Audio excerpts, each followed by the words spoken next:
hello. Oh, there you are. Just be careful not to fall off. Yes.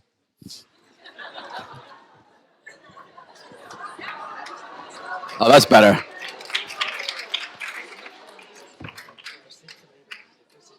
Thank you. Okay. Hello. How are you? Oh, hello. I've seen some of you already. Okay. We're here to talk with Ewan McGregor, actor and first-time feature director, specifically about his first feature directorial effort, American Pastoral. Just to start with right off the bat, why did you choose this material to make your directorial debut? Well, I was attached to American Pastoral for maybe 3 or 4 years as the actor to play the Swede. And I had wanted to direct for maybe 15 or 18 years or something, I think was the length of time I'd been looking for a story. And in that time, I'd only really found 2 things that I thought I wanted to direct. I think it's important I wanted to direct because I had a story that I really wanted to tell, and not because I wanted to do it just for the sake of it or to write it on my CV, but that because I felt like as a filmmaker, you're a storyteller, and there should be a story that you were burning to tell. And after I felt like American Pastoral might be slipping away for 3 years, the film was almost going to be made and then wasn't, and almost going to be made and wasn't. And I felt at the end of 2014, I got a phone call saying we were supposed to shoot in March 2015, and I was told that that wasn't going to happen. And I felt that would probably be the end of it, because I think if a film has had 2 or 3 iterations and it doesn't come to fruition, probably it's not going to happen. So I really didn't want that to be the case, because I wanted to play the Swede so much, and I was so attached to the story. I don't know why that is. You can't really say it's like a novel that you love.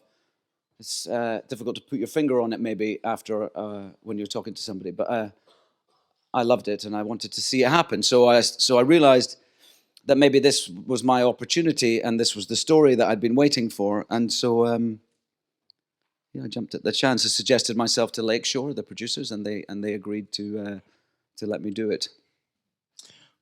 Was there any consideration when you decided to direct it to perhaps not play the lead role so you could concentrate on directing? Or what did you want to play? You wanted to do both? Yes, I didn't think about recasting myself, no. Yes.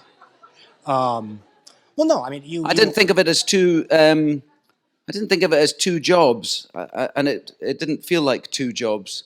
My desire to direct was to be part of the greater creative conversation from the beginning, from working from the script to the very end of the filmmaking process, and that creative conversation with the designers, with the cinematographer Martin Rua, with the other actors, with the editor, across the whole process was what I was looking for, that experience. And acting in the film was part of that. I found that when it came to shooting the film, it was a very natural process to be having conversation with the actors, and then to discuss the scene and where we were at with the scene, where we maybe wanted to take the scene, and then to take that conversation into the set and perform it with them was a very direct and easy way to do it. It didn't ever seem like it was 2 jobs to me. Fair enough. You've mentioned that you adore the novel, you're a fan of the book, but yet the film, like most adaptations, have changes. There are things that are streamlined, there's things that are altered. I don't want to go into details for those that haven't seen the film, but how, the best that you can without spoiling what you don't want to spoil, how did you as a director individually on this project make the choice about what to change or alter from the source material that you so love? Well, I approached it from a love of the script before a love of the novel. And then the novel became about... the novel became where I sort of lived for the 9 months of prep for the movie. I read the novel all the time. There's a great recording of the novel by Ron Silver. I don't know if anyone's heard it, but it's really, really very good. And I would listen to that when I was driving.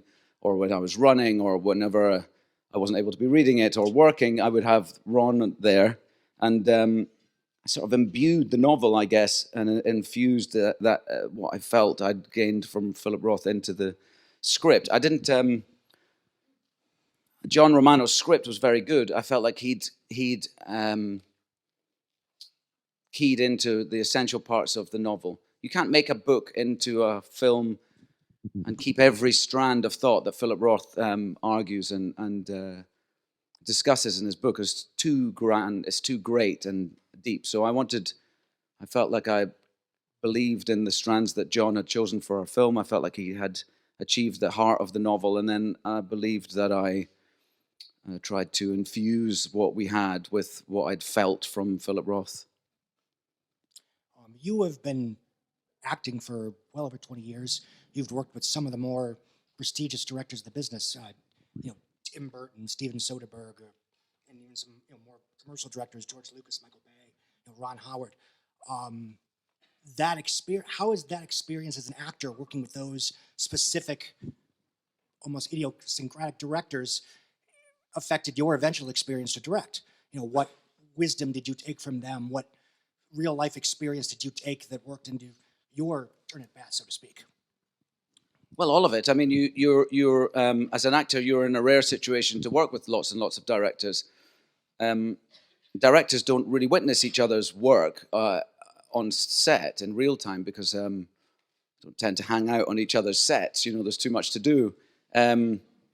So we're in a rare opportunity. Like you say, I've witnessed many, many directors, and I know exactly what I've felt has worked for me and what hasn't. And I think you learn from the directors that you don't get what you need from, as well as the great ones that give you what you do need. And I suppose directing it's very difficult to put your finger on what a great director. There's no right way to do it. There's no technique that is similar between the directors that I've enjoyed working with. They're totally different from one another. So it's very much about character. It's very much about personality. Of course, there's some very technical directors. There's some very emotional directors. There are some people who are both. And I didn't try and mirror anybody, but I believed that I could only direct in the way that I like to be directed. And I have an affinity with actors because I love them and I love being one. And I believe very much in the work that we create with each other. I believe because I'm from a theatrical background that it's very much something that you do together. There are actors who work in a very sort of solo way and give their performance regardless of what's happening from the other actor, but I'm certainly not one of those. I like to start a scene and try and create a reality. It's a moment of reality that you're creating in front of the camera, and when it feels real, it feels good, and I think it is good work. And it can only feel real if you're both sort of in it together or as a group. And so I could only go about it that way. I prepped the film really as well as I think I could have done. I worked really hard on my own understanding of Philip Roth's novel. I worked really hard on sharing my vision with Dan Clancy, the production designer, Lindsay McKay, the costume designer, Judy Chin, the makeup designer. I tried really hard to let people understand how I saw it and then also open myself up to their input. And of course, the whole filmmaking process is totally a collaboration. It's a collaboration with talented people in their fields, far more talented than you are. And so the great directors I've worked with are the ones who stand in amongst all of this massive talent and allow everybody to shine. And then, like a conductor of an orchestra, steer the piece of music in the direction that they want that piece of music to be received by the audience. And so that's how I went about it, with a sort of sense of like excitement that I was doing it, and like hunger of the talents of the people I was working with, and at the same time trusting my instincts when it didn't feel like it was right. And it's sometimes difficult, especially as a first-time director, to stick to your guns. It's a place of quite high pressure, a film set. There's a great deal of money at stake, and the time is absolutely linked to the dollar signs. So when you're standing there and the clock is ticking and you want to redo something or take a scene in a different direction, you can come up against pressure from people who are paying for it, and I didn't really. I have to say, really truthfully, that Lakeshore did nothing but support me. But you can feel that relationship between time and money, and you don't want to abuse that. At least I didn't. And but if it's not right, then it's going to be wrong forever for you. You're going to. Will always be my first movie. I will live forever with what I see on the screen here, and so you have to stick to your guns. And that sometimes you can be in a moment of self-doubt, and you have to just go, hang on. And I've seen the best of directors do that. I have to say, I'm sorry if I'm name drop, but I have worked with some really brilliant people. But Polanski does that. Often Polanski on set, when faced with questions from his DP or even the actors, will stop, just stop and go like this. And he'll stand for ages, and I spoke to him about what he's doing, and he said, I'm trying to see what I saw when I first read the script. He's trying to get back to the moment where it's born, and I think that's really important about. It's one of the difficult things about being an actor with 4 children is I think the moment when you read the script for the first time is really, really important. It's where you're going to base all your work thereafter, because it's the first time you meet the character. It's the first time you are introduced to the world that character is in, and it's the first time that you see the movie, the first reading. And I often have people with jam and toast and toys, like coming in from the left and right. I've learned to sort of lock myself away for that first reading so that I can do it without being interrupted with things hitting my head, by my children. But so I think that's like something you have to be brave about and stick to your vision, your dream. It's a long answer. I crave long answers.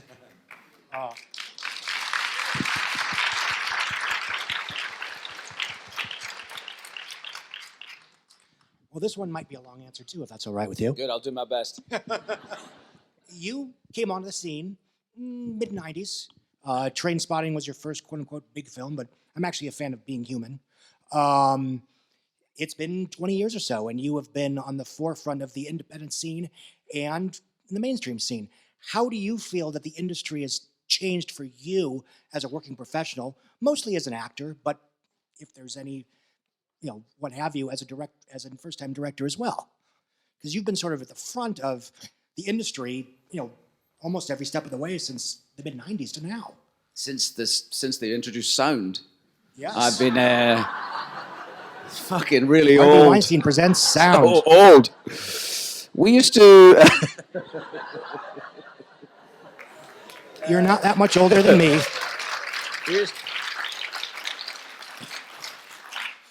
Well, I mean, the biggest change, I suppose. Well, there's lots and lots and lots of changes. One of the most profound changes, I suppose, for us is that we don't shoot on film anymore. I mean, we used to shoot on film, and it made the takes mean something more than they do now. There was again, I suppose it comes down to money. It's a shame that everything does, but it was expensive film, and so when you were doing a take, you would rehearse usually, and then when the director said, when the first assistant shouts, roll the cameras, and then action, there was a sort of heightened moment. The take was sort of maybe it felt a little more magical because there was film running through a gate and in the camera, and there was a rhythm that was different shooting because that magazine would only take up to 10 minutes on a big roll, and then they would have to be changed. So there was a sort of natural rhythm of the day. Often we would also only shoot with one camera, whereas nowadays that's not often. That's changed again, and so that's one of the biggest differences in terms of being on set. I still think of it exactly the same way. I still approach it in the same way. I don't feel with experience. Well, that's not true. With experience, some things are easier, or you have a more self-assured. I've always been quite self-assured at work, at least at work. because I've always been quite arrogant about it. I believe in the way I go about it, and I like my work. I enjoy it, so I have a sort of belief in it. And I don't feel any differently now, but I feel like when I work, say, with somebody who's 12 years old, in American Pastoral, there's an actress, Hannah, who was 12 or 13 when we shot together, and I thought about it. I'm 45 years old, and our responsibilities were exactly the same as actors. Okay, I was the director, which is different, but if you think of us just as being actors, our responsibility is the same: to be in the shoes of a character, to be believable, and to create something that you will all believe in and be moved by, or touched by, or caused to think by. And whether you're doing your first movie as a child or your last movie as a very old man, it doesn't really matter. Your responsibilities are the same. And if you go about it, as I do, trying to become this person that you read on the script, who presents himself in your head when you read the script for the first time, you're always trying to find someone else. You're never trying to just recreate something you've done before.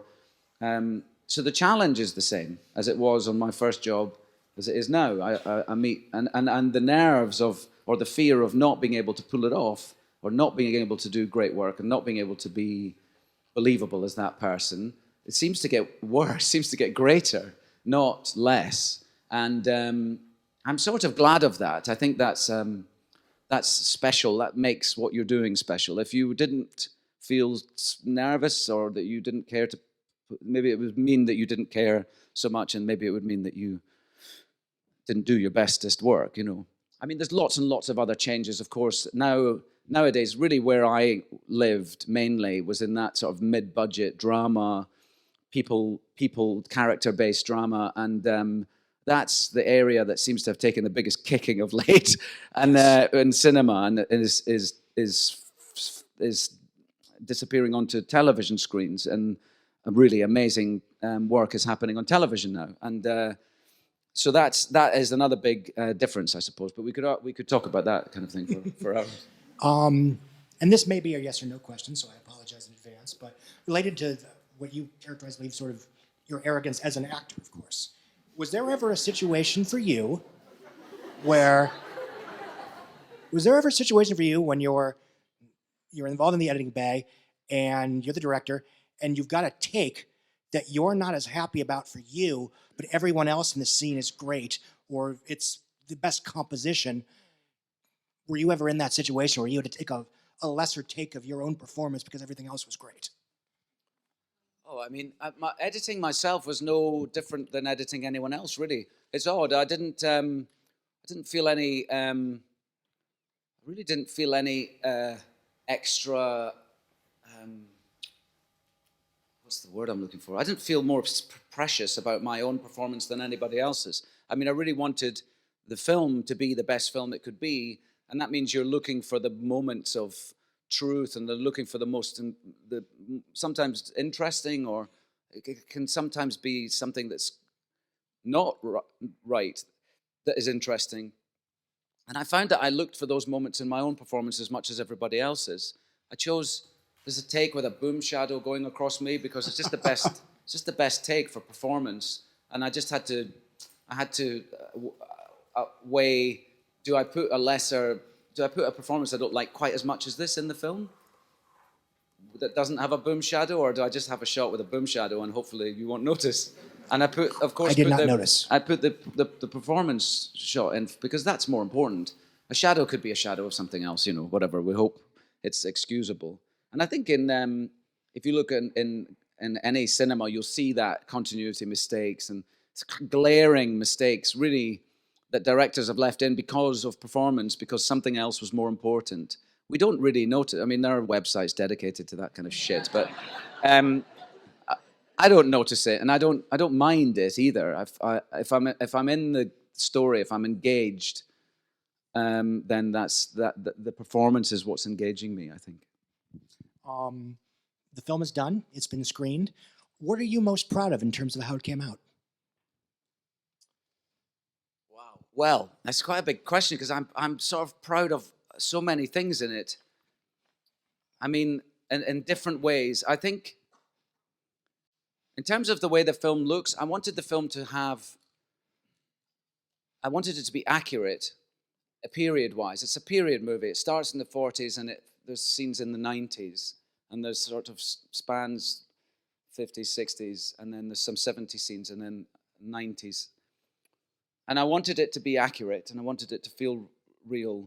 But I didn't really want it to feel like a period movie. I didn't want the period to be in our faces, and that is absolutely what Dan Clancy, the production designer, and I would say Lindsay McKay and Judy Chin, the makeup designer and the costume designer, what they pulled off. They managed to make it, keep it real, keep it in the right period, but never are you feeling that, I don't think you're feeling like you're watching a period movie, or at least it doesn't take you out of it. The period is all important because it's about a very important moment in time in American history, but I'm really proud of that. The film looks the way I wanted it to look. We wanted it classically shot. I didn't want any fancy... I'm an actor, and I liked films like Leviathan and Force Majeure, where the directors set frames and have the courage to just leave those frames sitting there and let the actors tell the story. And there's something thrilling about seeing a group of actors in a frame and not cutting in and cutting in. And I wasn't nearly as brave as Leviathan or Force Majeure because of the nature of the story dictated otherwise, and I do use coverage and I do use close-ups. But I was inspired by that kind of thing. So the film, Martin Rua was my cinematographer, who was an extraordinary cinematographer, and I was lucky, became my real buddy. I'd seen as an actor, I've seen too many times first-time directors fall out with their DPs, and it can happen because as a first-time director, you're bound to come up with some bad ideas and silly ideas. And generally, you've hired cinematographers who are experienced, and they might find those silly ideas frustrating. And I've seen it where they fall out, and it's really awful. It creates a very awkward atmosphere on the set, and it can be uncomfortable for everybody to work in. And I knew that I couldn't afford that because I was going to be acting, and I needed somebody behind the camera who I really trusted and I knew was there for me. And if I said something stupid, as I invariably did, he would go, "Oh, Ewan, that's stupid," because, as opposed to, "That's stupid," And I had that in him, an absolute partner, and we definitely worked really beautifully together. So that was great. I'm also proud of the performances in the film because the actors are unbelievable. I got an unbelievably brilliant cast of actors to work with: Jennifer Connelly and Dakota Fanning, Peter Reget, who's sort of been a hero of mine since he worked with my uncle in Local Hero in the 80s, and there was something nice full circle about me casting him in the film.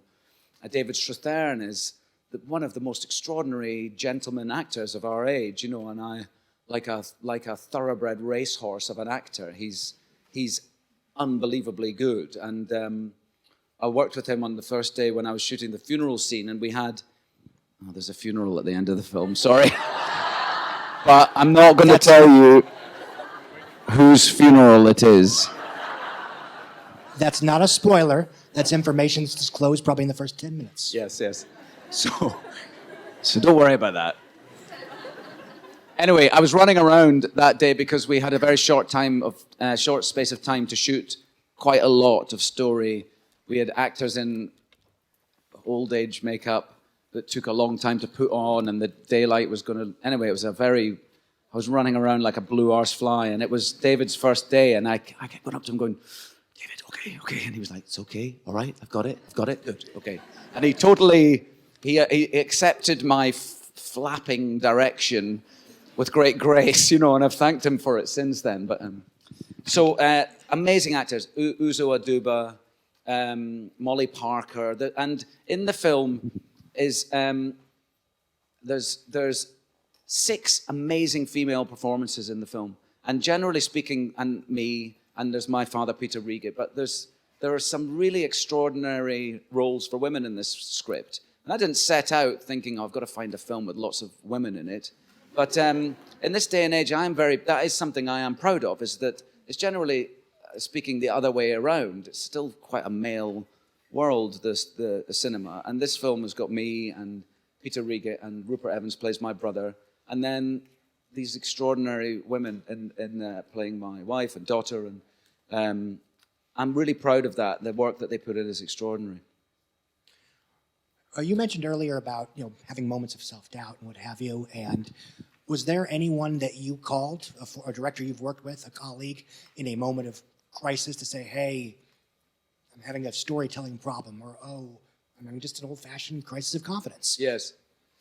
Well, the person I spoke to when I had those moments was my wife, Ev. I mean, I'm not ashamed to say that, the day before or 2 days before the actors arrived, I was like, just had a real moment of fear. I was so scared that I wouldn't be able to be of use to them or know what to say. It's so funny because it's really the thing I know the most about. I should have been scared of everything else, but when they arrived, I suddenly thought, or when they were about to arrive, I suddenly thought, what if I won't know what to say? What if I don't know how to make the scene better? What if I don't know how to deal with the actors? And because I wanted not to be of no use to them, I think. So whenever I had those moments, and that was the biggest one, I was just like crying down the phone to my wife, going, what have I done? What am I doing? Help. And she was like, it's going to be okay. It's going to be okay. And as you have those moments, I mean, I think we do. And it's good that we do, like I said, that we attack things that we're terrified of. It means we're doing probably the right things. Director-wise, I did speak to many directors leading up to the film who I have worked with and admire and respect. And then everybody else has advice. When you're going to direct your first film, as some of you may end up doing, fucking everybody gives you advice about it. My gardener gave me some good advice, and everybody has an idea of how to do it. There's a guy I know who directs very different kinds of films to this one, but he directs movies, and he said, the thing is, the most important thing, Ewan, is that you get it all planned out before the actors get on the set. Get marks down so that when they come on, they can't screw it all up. And I looked at him, I went, I am an actor. What are you talking about? And that was the opposite of what I did. I totally relied upon the actors. I spent 2 weeks with Martin Rua leading up to the film in our prep period, planning out every scene. And that means making decisions on how it might be blocked. Blocking is like where you are and where you go and where people sit and whatever. And those are decisions that I just made a rough guess. I described what I had imagined in my head. Going back to that first reading again, so I had sat with a big whiteboard and pens, and we would just draw it up. I would say, okay, maybe I'm here, and I can imagine Dakota sitting in the window, and then I'll sit in the bed, and then she'll come and sit in the bed. And that's how I see it. So we planned it, and then when we discussed how the scene should feel, should the camera move, should it be shot in one shot, do we need lots of coverage, is it a moment, is it in a part of the film we want to be the story to feel quick? Is this a moment where we want the story to be slow and reflective? All of these things the camera helps us with, for storytelling. So we planned that all out, and we literally drew little V shapes for where the camera would be, and if it moved, we'd draw it all up and write it all down, and we had a huge shot list from start to finish in the movie. But when the actors arrived, we'd go and because Danny Boyle directs this way, and I knew that it worked very well for me. So when we had 5 nights of rehearsal with the actors, which was just table reads, talking about scenes, reading scenes, talking about it, discussing it, which I'm not great at. I'm not very good at that kind of rehearsing. I'm not a very sort of analytical actor. I like to try it on my feet and see what it feels like, and I don't really want to plan it, but you do have to understand it. So that was an area where the actors sort of helped me. I had to go through that process with them, and that was good for me.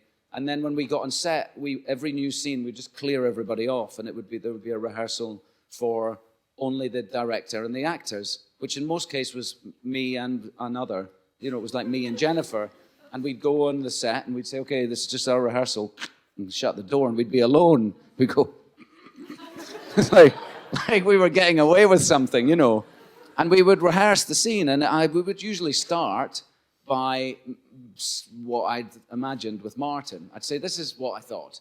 And I thought I might be here, and maybe you could come over here. What do you think? And we would try it. And if it didn't work, we'd try something else, or we'd just try something else anyway and maybe come back to that. But we were even though we'd planned it and we'd made this short list and everyone had the short list and whoever wanted to read it, I don't think anybody did actually. But me and Martin would refer to it, it was always understood that could be changed. It was never going to be something that we stuck to. However, by having planned it that way, when it came to camera, we had an idea of what we'd thought, what we'd wanted to do, how we wanted it to feel. And because of these films that inspired me, and also because of the way I like to act in scenes where there's only one shot. I made a film with Woody Allen, who shoots 80% of the movie in single shots with no close-up, no coverage. There's something quite exciting about that. So you know that this is it. It becomes like a little bit of theater. The scene is going to play out in this one wide shot, and that's it. So you do 3 or 4 takes on that, and you move on, And there's something quite exciting about it. And I knew that I wanted some of the scenes to be like that, and we decided which ones they were. So even if the blocking changed, we would bear that in mind. And then I would bring Martin in, and it would just be me and the actor or actors and Martin, and we would show him the scene. And he might have some thoughts about where we were. He might say, if you're standing next to that window, it's not good for light, or it'd be better if you were on the other side of the window. And we would try that and find a compromise or not. Or sometimes he would relight, and if it felt better the other way. But then we would show it to everybody. And then I think that's a step I've always enjoyed as an actor. When you bring the crew in, you're showing them the scene so that everybody knows what they're going to shoot. And these are steps that are often missed in a movie, in some movies, because it's felt to be wasting time. Like, let's not rehearse with the actors. We'll set it up and we'll tell them where to go, and then they can be in makeup, getting their makeup changes, and we'll save time. And then we start shooting a scene, and first of all, the first thing that happens is the actors are not very happy, because nobody really likes to be told, you're on this mark. I always just go, how do you know where I'm meant to stand? If we haven't rehearsed it, how does anybody know? So that's not satisfying for the actors. And then because nobody's seen the scene, nobody really knows what it is, mistakes are made. There's a crane in the background of the shot, or it just wastes time. So anyway, when we've rehearsed the scene, me, the actors, and Martin, then the crew come in, and they squeeze in sometimes very small spaces and small rooms, and they're there, and they become, for us as actors, an audience. And then we do a little performance of the scene, like this is the scene. And some actors don't like to give it full welly, and other actors do, and it doesn't really matter. What happens is you do a little performance of the scene, and it becomes like a little theatrical moment. And I've always liked that. Because I learn things about what's going to work, even just by showing it to the crew, who aren't often a great audience, because they're thinking about their thing. They're thinking about, I can get the mic in there, and I'll get the dolly over there. So they're not the best sort of theatrical audience you could hope for, but at the same time, you do get some feedback about what works and what doesn't. And then when you start breaking the scene down later on into close-ups and 2 shots, you've got a memory of how the whole scene plays, and so emotionally you can link into where you should be at those given moments, and I think it's quite useful. Thank you. Another long answer. No. I love that I didn't get through most of these questions. That, to me, is a triumph. No one came to listen to me.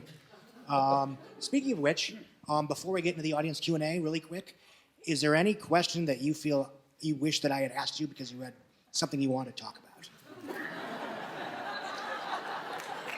No, I'm very serious. No, it's... No, you're very kind. I don't think so. I mean, I'm sure things will crop up with our audience and when they ask questions. If that comes to mind, I don't know. I don't have anything off the top of my head. Okay, fair enough. Thank you. Then, let's see. I'm going to call in the audience the young woman in the white shirt.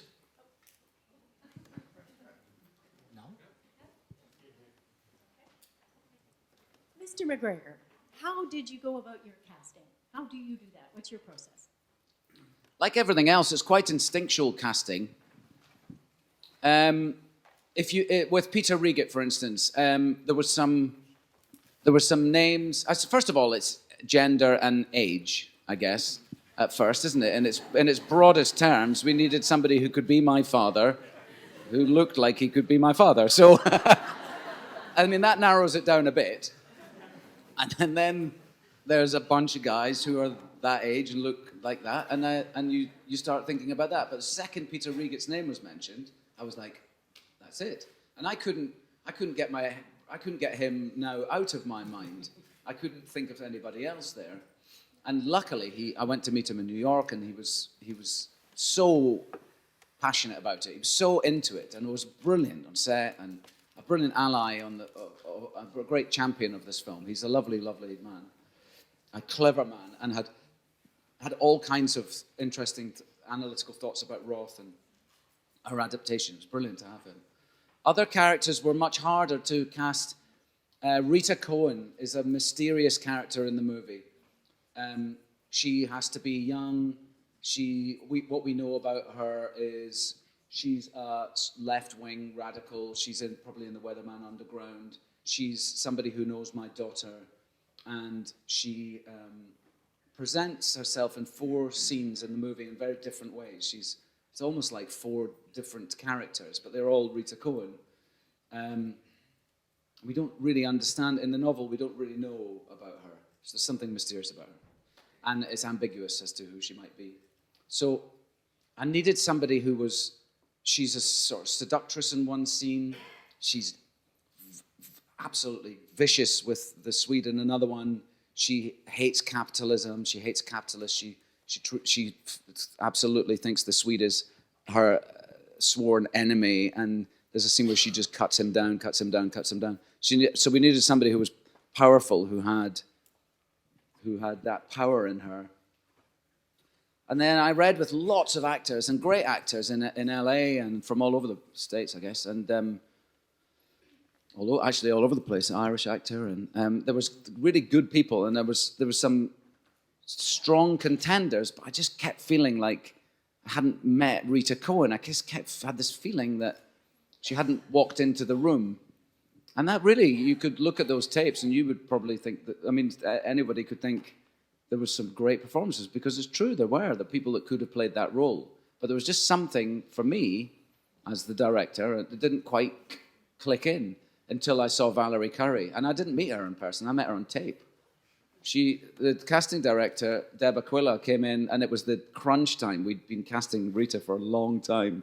And I could feel that the producers were leaning towards an actor who didn't have 100% belief in. And I was almost at the point of going, well, that'll have to do, And I didn't really feel like that in any other time. And I thought, I didn't know, I've never done this before. I thought, maybe you've got to do that. Maybe that's part of it. You've got to sometimes settle for things that you don't think are quite right. And just at that moment, Deb, rather cleverly, she just went, what do you think about this?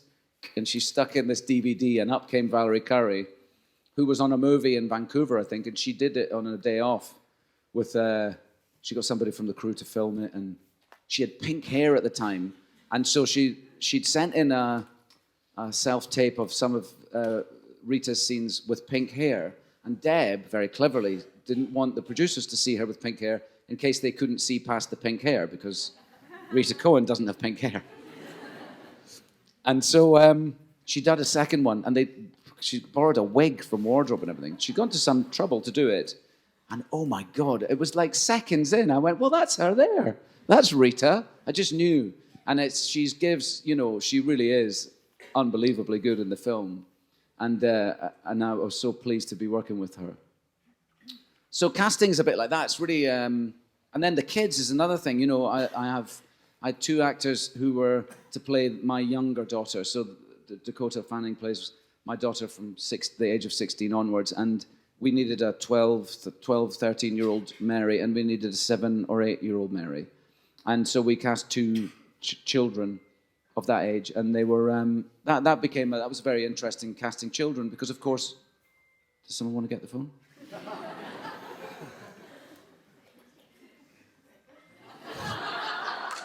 Anyway. Mine's on airplane mode. Don't worry. Sorry, I won't embarrass whoever's phone it is. What was I saying? Kids. Children. So casting them is very interesting too, because children come in and they sort of have a way of doing it, and you want to see whether you can sway them from that way of doing it, whether they can take direction, essentially. And you get a sense of that quite quickly. some kids come in and they do it and it can be really good. But then if you say, okay, let's try doing it, let's try and do it a bit like this. And then they just give you the same thing as you'd had before. Well, then you know that you're not really going to be able to change the performance. Even if that's what you were after, it's good to know that they can hear you. And that's just like down to them, whether they're actors or not. I mean, what can a 7-year-old child's notion of acting be? I don't even know what they think. But the little girl in our film is unbelievable, just brilliant. And I've worked with really good kids in the past. So that's another interesting casting thing. Hello, Mr. McGregor. My name is Daniel. Microphone. Coming your way, Daniel. Thank you. I am a very big fan of your film, Cassandra's Dream. And I wanted to know if you adapted anything else besides the wide long shots from Mr. Woody Allen for your new film as a director. Yeah, I love that film too. You're the only person ever to say that to me. I watched one of those long documentaries on Netflix or something, or on HBO about the life and work of Woody Allen, and Cassandra's Dream isn't even mentioned. It's not fair. It's his forgotten movie, maybe soon to be discovered again. Who knows? I love that film too. What a great story. Not really. I direct in a very different way to Woody. He doesn't really want to discuss motivation with you particularly. He doesn't want to talk to you about how you get somewhere. He doesn't like you to rehearse. He doesn't want to see it before the camera's turning. And that, I don't know exactly why that is, but he feels maybe that you can lose something, that maybe the first time you're doing it for real it should be on film, because maybe there's something special that happens there. But I don't think it makes the actors relaxed. I don't think, because you really get 3 takes if you're lucky with Woody, and then that's it. And they tend to be very, very long takes. So it can become sort of slightly theatrical, because you know that's it, and it's like maybe it's 8 minutes long, the scene, or 5 minutes long or something. It's quite a lot. In cinema, we're used to, it's nice to be a bit more, you've got a few goes at it and, warm up into it sometimes. Yeah. I think 2 more. So, the man in what looks like a blue shirt. Thank you. My question is, in your experience as an actor and as a director, how has your expectation whether or not a movie works changed while you're doing it in the process? Oh, it's interesting. It's interesting because I directed a short film when I was very much younger, but it was a 4-day shoot and it was a week edit, and so it doesn't really, it counts because it was a film I made, but it's very different to this when you're editing for 10 weeks. But, the directors have 10 weeks to edit a film and then have to take input from producers and such, and that can be quite vague, that 10 weeks, but I never felt rushed. And it is interesting, how do you know after you've seen something, you spend, it's interesting making a film, it's every single cut and every single thing you hear is a decision that the director's made with people, with the editor, with the sound designer. But everything, that's why it's difficult to listen, that's why it's difficult to see sometimes, the Toronto world premiere I sat there and I was like watching every cut and hearing every sound effect and going, that bird should have been a bit more over here, and that, oh wow, cut then, it's like, it was sort of exhausting. But there's some days you're in it and you just see it and it takes you and you're swept along by it, like an audience member. And other days that you sit on the outside and you see it as a series of shots and cuts. And the truth is, it's both things. How do you know when it's right? You have to trust your instincts, and you can move things like frames, There's 24 frames in a second, and you move at a frame, and it does make a difference. It's weird. How could you ever perceive it to be? But there's just a feeling when you get it right, and you work on it in sections and scenes, and you hone it. And what I realize is that time is absolutely essential. The time it takes is the time it takes. You couldn't do it quickly, I don't think. it just takes a long time to settle until you feel that one day you think, yep, that's it. Do we have time for one more? Yeah, yeah. Okay, right in the front row.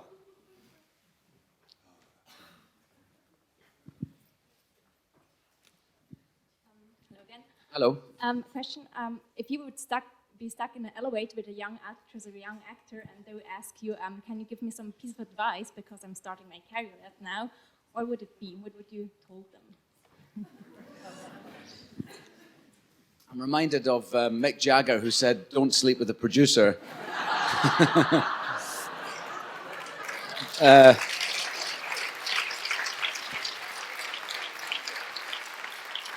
But in cinema, that might not be very good advice.